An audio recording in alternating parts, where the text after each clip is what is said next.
Hit the button. I hit the button. Everybody hits the button. Hit the button right now. Go to your refrigerator. Go to your wine cellar. Go get grab a glass. Go get a glass. Get a glass of wine. Come and enjoy us because we got a cool man that you are wanting to know who he is and why he's here. But you gotta wait for it.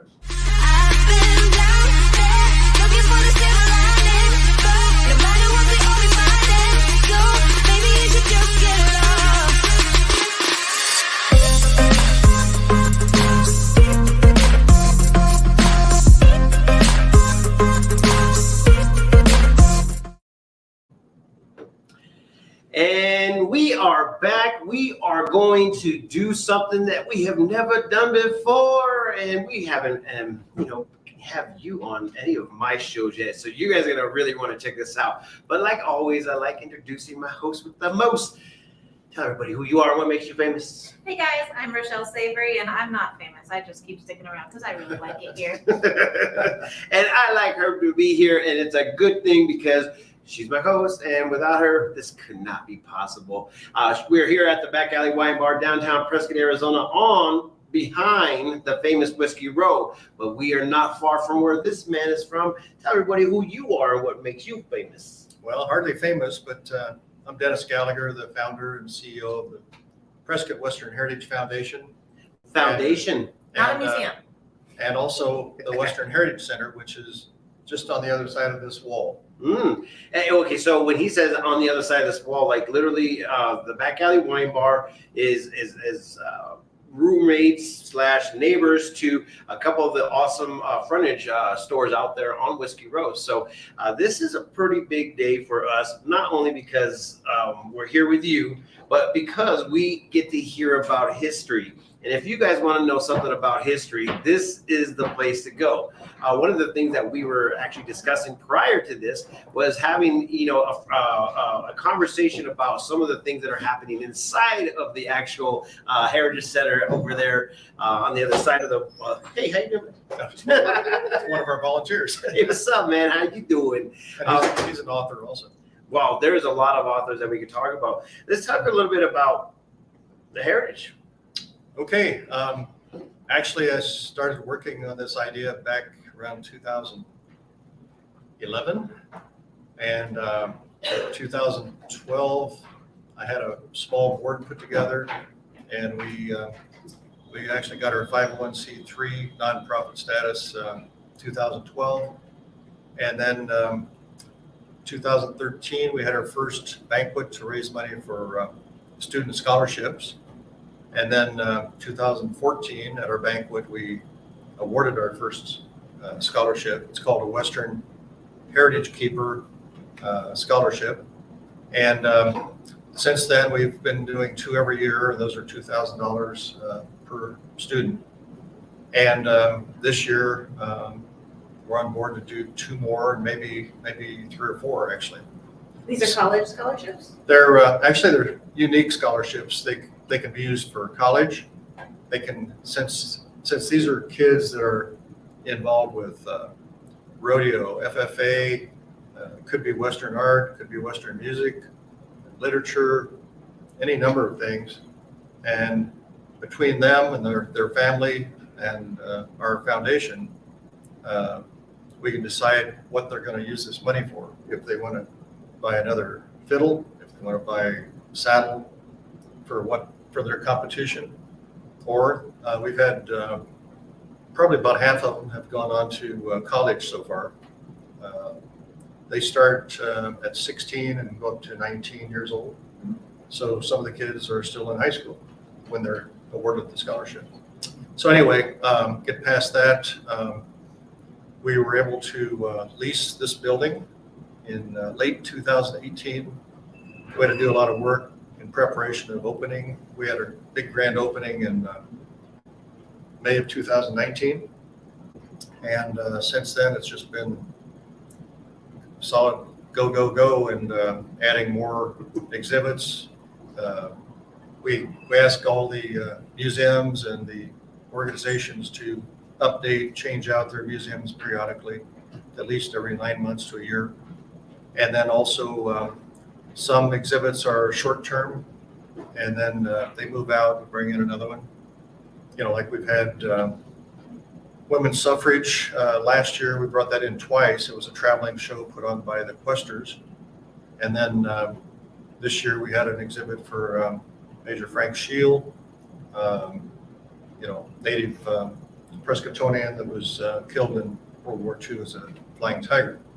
So we just try to keep these exhibits rotating and changing. Right now, we're adding quite a bit to the history of film in Yavapai County, and a big part of that this year is our celebration of the release of Junior Bonner. Bonner, which was totally made here in Prescott and surrounding area.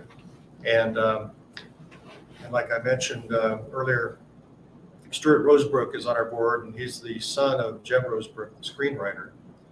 And Stuart has an incredible collection of all kinds of memorabilia, posters, you name it. And he has a lot of backstories that he'll be presenting at our facility on June 22nd. That's so exciting. That's a great preparation for the 4th of July parade, which is Junior Bonner themed. Right. And really Prescott has a rich history in film and television. So it's exciting to get to celebrate that. Yeah, I mean, Tom Mix alone back in the teens and 20s, maybe early 30s, he made over 60 films here in Prescott with three different producers or film companies. Mm-hmm.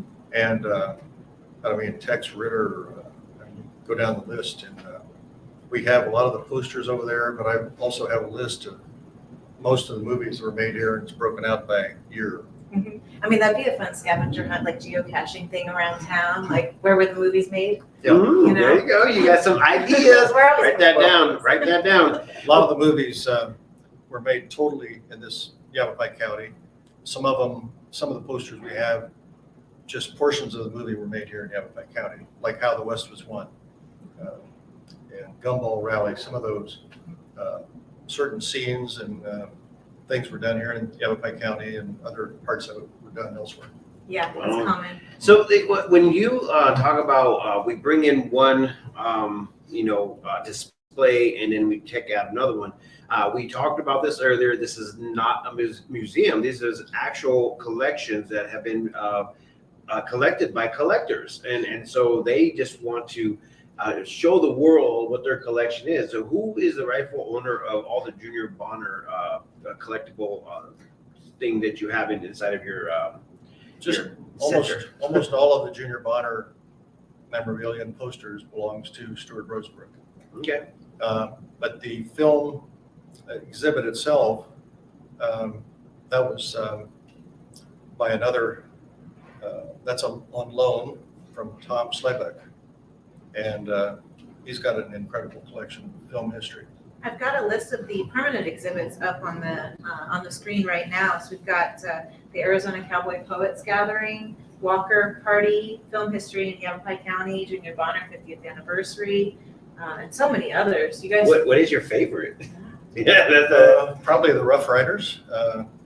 Rough Riders Troop A started here in Prescott, and Bucky O'Neill, famous in this area. I just read a story about the whole Bucky O'Neill. Well, it's pretty fascinating. He would have become governor, I'm certain, if he'd survived the Spanish-American War. Yeah. He was the most well-known individual in Prescott at the time. I mean, in Arizona Territory.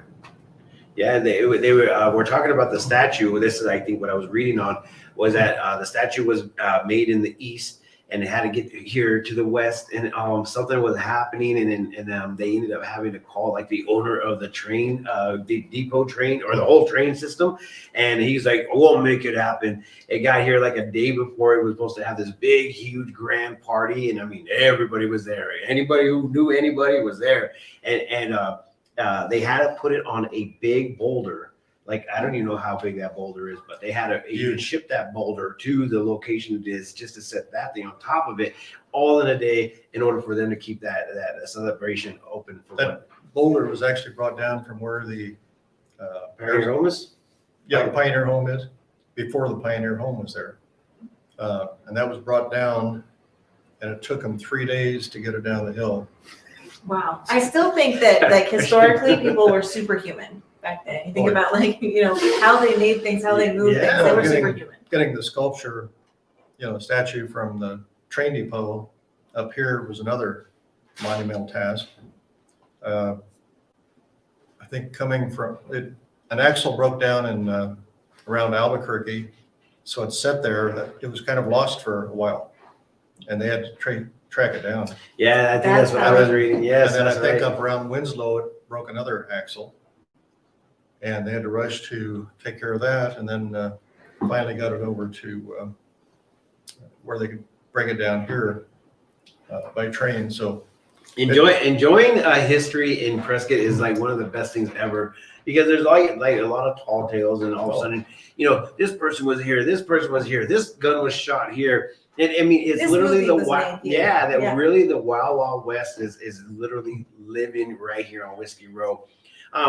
This is a time where I go ahead and stop our conversation, and we'll get back to his story. But the thing that we like to talk about is what's happening here at the Back Alley Wine Bar. And as I said earlier, it's downtown Prescott, Arizona, on the famous Whiskey Row. Well, I always correct myself, on the famous alleyway, Whiskey Row Alley. Yeah. the Whiskey Row Alley. I think we have a name for it now. I don't know if you know that there's a little thing up there that has like a name. So we will dub the name sooner or later. But if you guys want to come down here, check it out. It opens up at 2 p.m.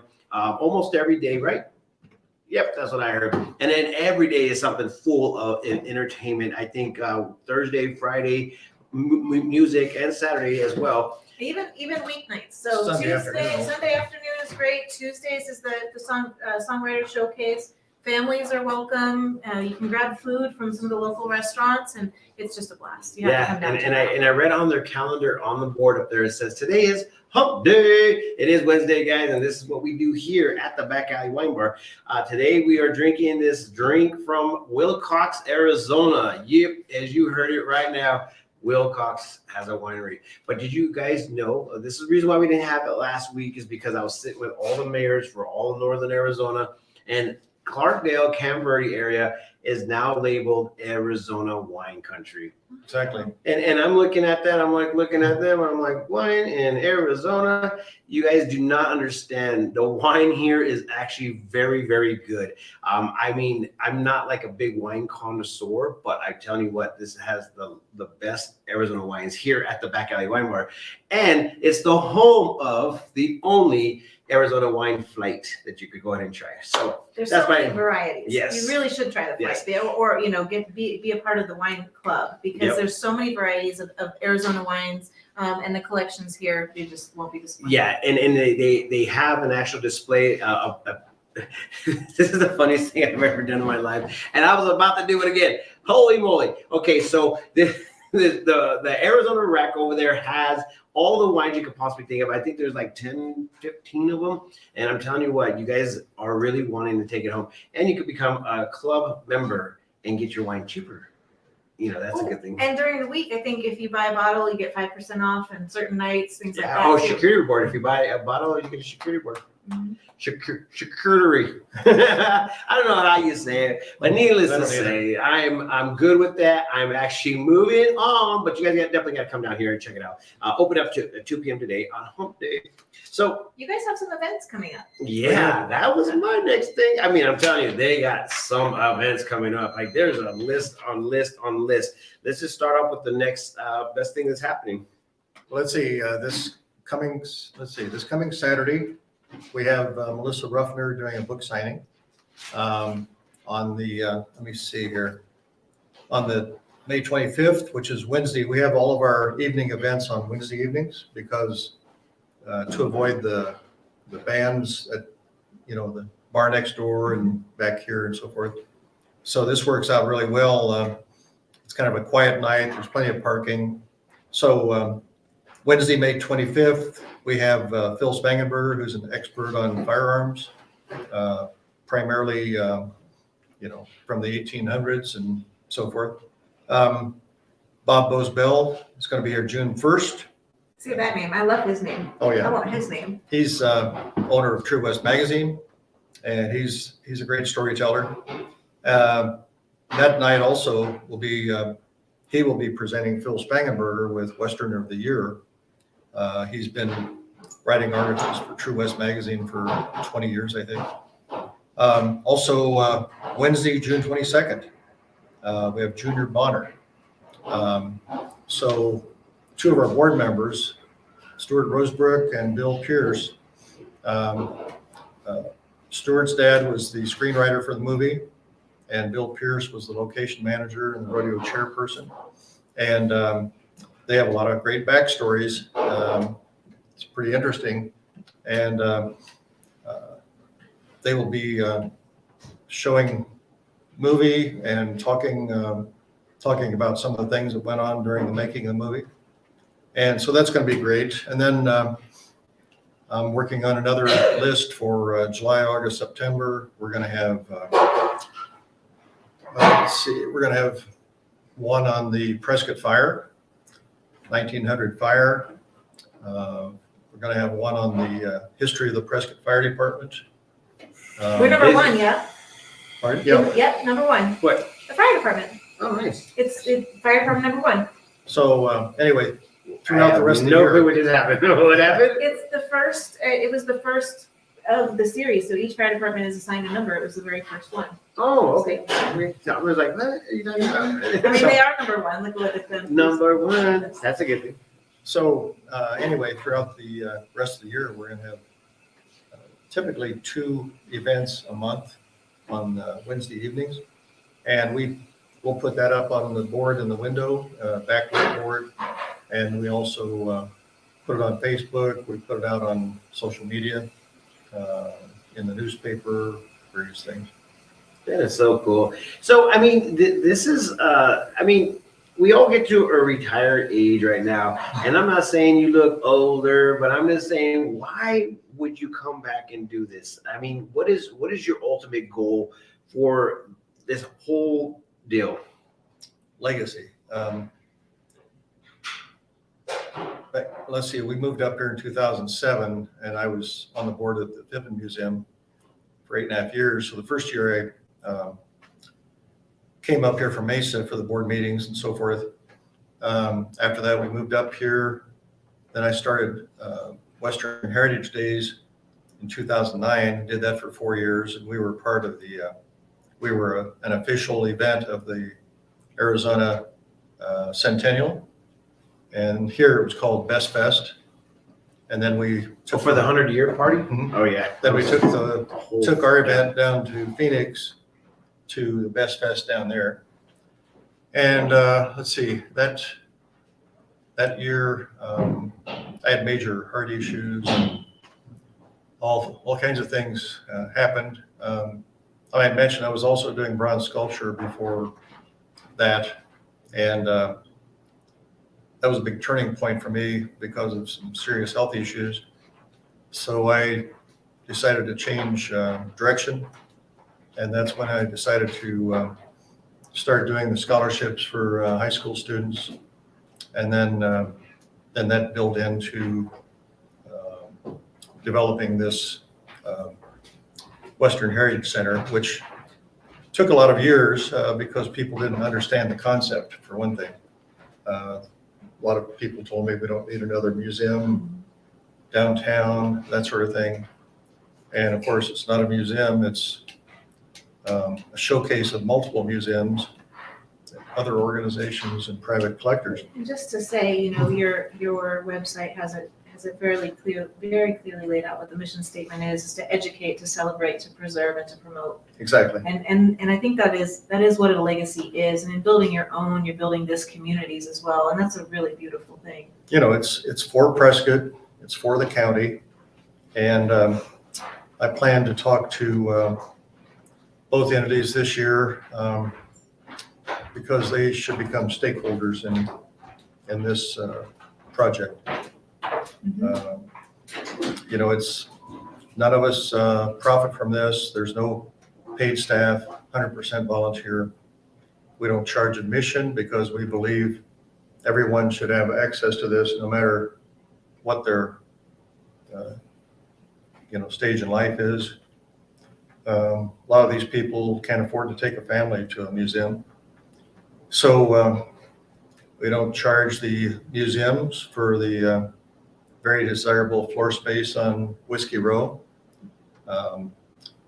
So it's really amazing what these volunteers help us do. Something I love is that, we talk a lot about the tourism and how it's a good and a bad thing. People come in with their own ideas and they want to do their own thing, but having places like that are free, give them an opportunity to fall in love with and respect and appreciate the community and the history that's here, rather than just maybe in a way kind of destroy some of it. So, props to you for following that mission and bringing that for everyone.